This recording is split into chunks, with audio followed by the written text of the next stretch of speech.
Setiap rumah tua pasti menyimpan banyak cerita, baik yang indah maupun yang menyeramkan. Kisah ini terjadi pada tahun 2018, ketika seorang pria bernama Dika mewarisi sebuah rumah tua dari kakeknya yang telah meninggal. Rumah itu terletak di sebuah desa kecil di Jawa Barat, dikelilingi oleh pepohonan rindang yang menjadikannya tampak lebih suram, terutama saat malam tiba. Namun, siapa sangka bahwa di balik keindahan rumah itu tersembunyi kegelapan yang siap menghantui siapa saja yang berani menginjakkan kaki di dalamnya. Dika yang baru saja menikah dengan istrinya, Sari, memutuskan untuk pindah ke rumah tersebut karena merasa lebih baik tinggal di rumah sendiri daripada mengontrak di kota. Meskipun rumah itu tampak terawat dari luar, tetapi suasana di dalamnya terasa berat dan sunyi, seakan-akan ada sesuatu yang mengawasi mereka. Sari merasa ada hawa aneh sejak pertama kali menginjakkan kaki di dalam rumah. Ia tidak bisa menjelaskan dengan kata-kata, tetapi bulu kuduknya selalu berdiri, terutama ketika ia melewati lorong menuju kamar utama. Malam pertama mereka di rumah itu tidak berjalan dengan baik. Angin bertiup kencang, membuat ranting-ranting pohon di luar bergesekan dengan jendela dan menimbulkan suara mencakar yang mengerikan.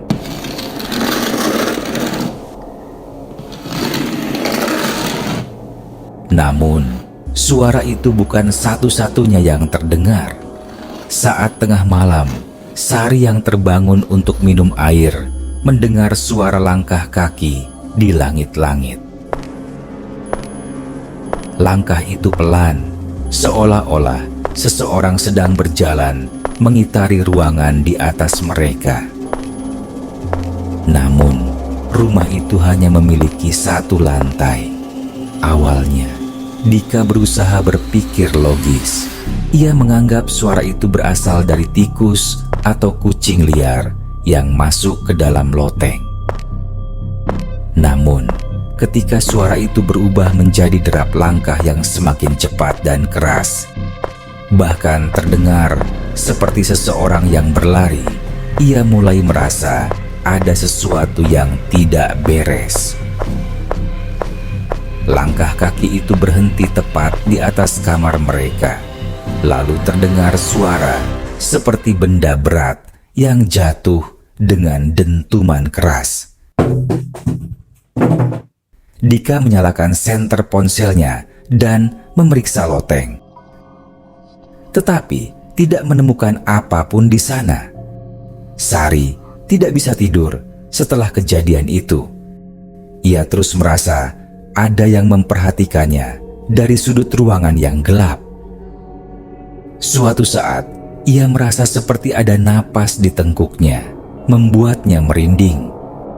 Ia membangunkan Dika, tetapi suaminya mencoba menenangkannya dengan mengatakan bahwa itu hanya perasaannya saja. Namun, malam itu, Dika sendiri merasakan sesuatu yang tidak biasa. Ia mendengar suara seseorang berbisik tepat di telinganya. Tetapi, saat ia membuka mata, tidak ada siapa-siapa di sana.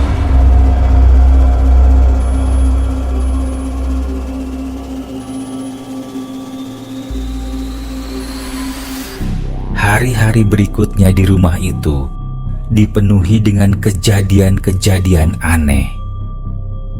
Sari sering merasa ada yang memperhatikannya ketika ia sedang sendirian di dapur. Kadang-kadang ia melihat bayangan hitam sekilas di sudut matanya, tetapi saat menoleh,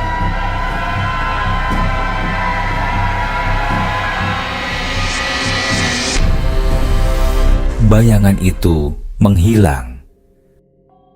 Suatu malam, ketika ia mencuci piring, ia merasa ada yang berdiri di belakangnya. Jantungnya berdegup kencang, tetapi ia tidak berani menoleh. Perlahan, ia melihat bayangan seseorang di kaca jendela dapur. Dengan tangan gemetar, ia memberanikan diri menoleh ke belakang.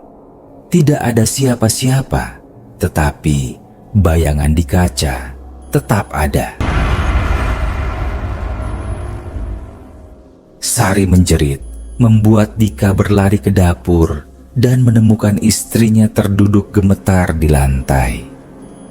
Dika mulai mengalami gangguan juga.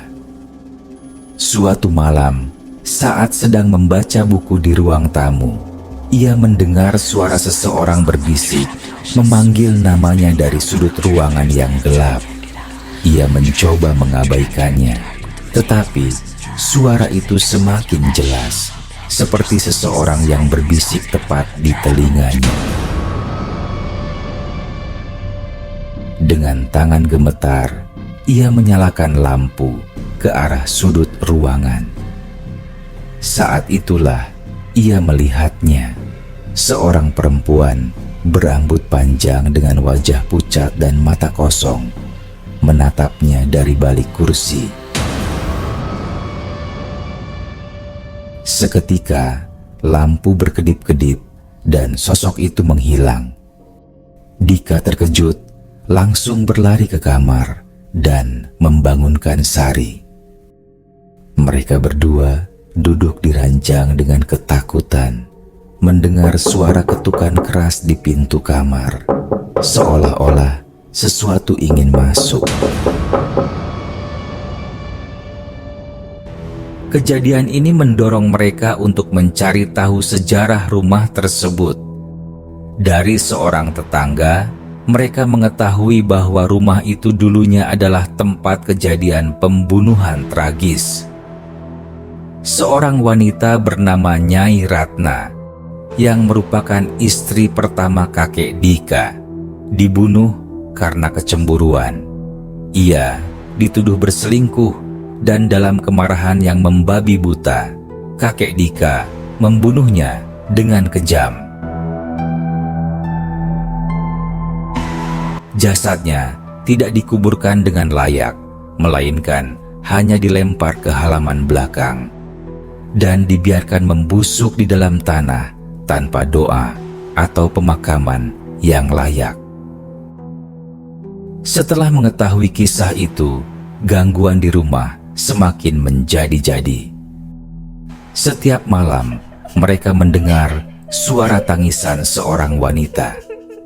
Tangisan itu terdengar dari dalam kamar mereka, di sudut ruangan yang gelap.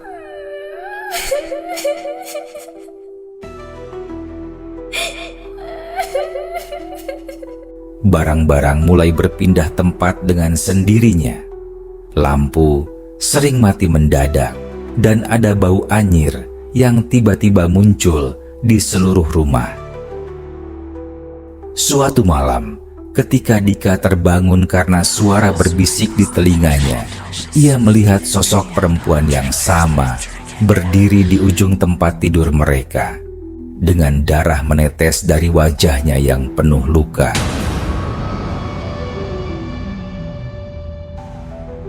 Sari yang tidak tahan lagi, akhirnya meminta bantuan seorang ustaz di desa mereka. Ustaz itu datang dan langsung merasakan aura negatif yang kuat di dalam rumah. Ia mulai melakukan ritual pembersihan, membacakan doa-doa, dan menyiramkan air suci ke seluruh sudut rumah. Selama ritual berlangsung, suara-suara aneh terdengar semakin keras.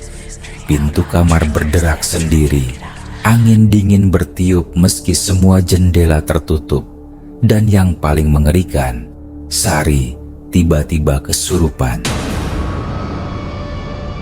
Dengan suara yang bukan miliknya, ia mulai berbicara dalam bahasa yang tidak mereka mengerti.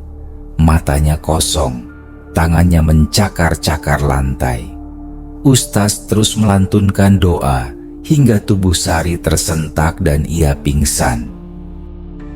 Ketika ia sadar, ia menangis ketakutan dan mengatakan bahwa ia merasakan kehadiran Nyai Ratna yang penuh amarah. Arwahnya tidak bisa pergi karena masih terikat dengan kematiannya yang tragis. Setelah ritual selesai, gangguan mulai berkurang, tetapi perasaan tidak nyaman tetap ada. Dika dan Sari memutuskan untuk meninggalkan rumah itu dan menjualnya kepada orang lain.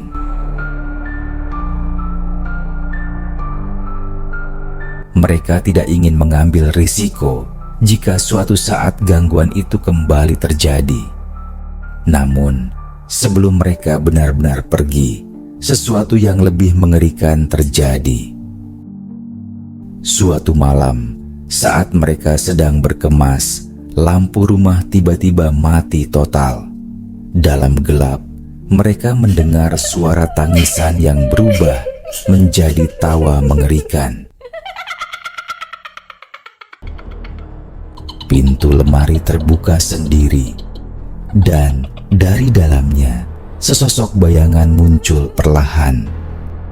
Dika dan Sari berlari keluar rumah, meninggalkan semua barang mereka.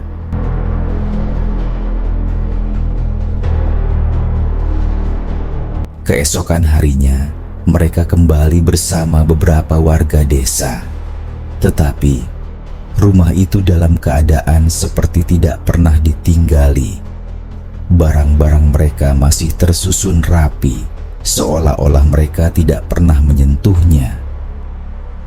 Rumah itu tetap berdiri, sunyi, dan menunggu siapapun yang berani menghuni dan menghadapi terornya. Namun, sampai hari ini, tidak ada satupun yang cukup berani untuk tinggal di sana.